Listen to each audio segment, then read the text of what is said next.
co-panelists, delegates. I'm very thankful for giving me this opportunity to speak on a topic called skill development. And the use of technology, which is very, very essential for everybody. But look at that history. If I'm correct, in 1938, the same kind of skill development was started since 6th class. 6th onwards till 10th, then college, then so on. But after Kothari Commission in 1968, this system was dropped and the new system under which we have undergone started. My point is, the policy, our education policy, whether you talk about technical or the basic education, we are in the transition phase. After a long time, maybe 30 or 40 years, again we have started talking about skills. But for whom? Who wants to be a driver? Who wants to be a technician? Who wants to be a plumber? Who wants to be a small, low-level vocational jobs?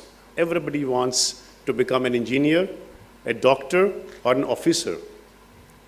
But if you look at our demographic dividend, which would be between 15 years to 29 years, we would be 65% of the total population in 2020. Now, how will we really take care of this population, the Youngistan population? The only solution is, which we talk about, giving skills to everybody and start focusing on a system along with the school system, the vocational system, where we can learn both the things.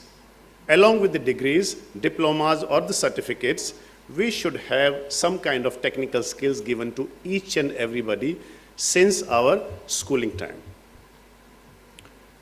When we talk about the very recent Yojana, which was launched by Prime Minister, Kaushal Vikas Yojana 2016, friends, as far as my knowledge is concerned, I'm involved with this Yojana, part of the Rajasthan state, in the initial phase, very, very correct and apt Yojana for everybody.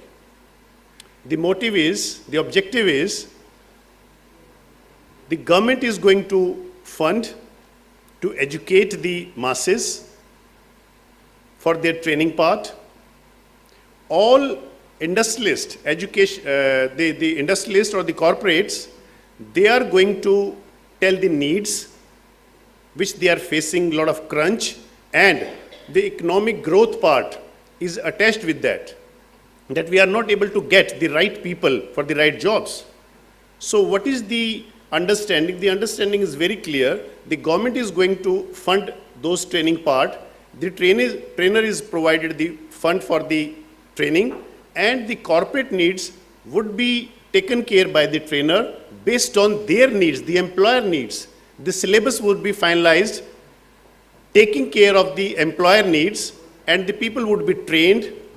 Then, who will be the auditor? The auditor will be the corporates, who has already signed with the Prime Minister's Council that those candidates, after the qualification of their training, they will be absorbed by those employers. And all employers are big employers like Reliance, Tata, and others in all sectors, across the sectors I'm talking about. Like in a city like Udaipur, where I belong, it's a city of lakes. Purely tourism is the main earning economy of this city.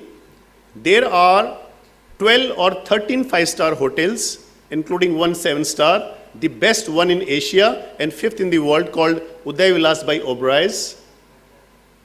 How they will really take care of the skills in a small city, a population of 5 lakhs only. Now, if shortage of skills in a small city is there, from where the people will come? My point is, with this Yojana and the skill part, we have to focus the local population. So, the migration will be less.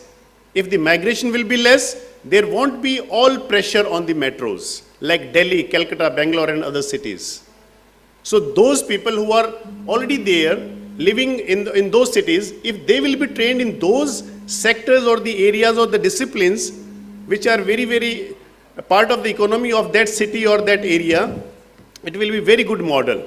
And those corporates, if the certificate is given by the Oberoi's to anybody, Mr. X, at least if whether he or she works with the same corporate or not, the other lower level industries, they will absorb them easily.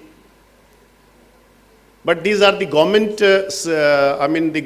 government yojnas. So, if there would be proper control, the controlling mechanism, and to really implement the objectives, the focus on that, I think we will be able to really educate the masses, and the industries which classify as classes, if they absorb, they can produce the good results, they can keep our growth rate up, and the educating the masses, the dream of our Prime Minister will be solved. The demographic dividend which we really boast will be a dreams come true. Otherwise, it can be a disaster also for India in the coming 5 to 10 years. We are going ahead of China very fast, becoming the fastest economy, but we have to identify the sectors. It's not that wherever we start our education, the technical part or the training, we should pick up the right sectors like the retail, agriculture sector. Lot of scope is there in agriculture sector, but use of technology, as he pointed out rightly. Make the agriculture more of technology based, so that we really save the manpower, save the resources. And the retail sector, the health sector is getting a lot of boom in terms of technology. If we use technology, make our students, arm our students with the technological part, give them right kind of training, I think they can take up the real challenges which are coming in their own way. And at the end, I can say the dream is very nice for our youth. What we have thought, maybe within 5 to 10 years, we will be ahead of all the countries by keeping our demographic dividend intact. Thank you so much. Thank you, Dr. Satish Sharma, for sharing your vision and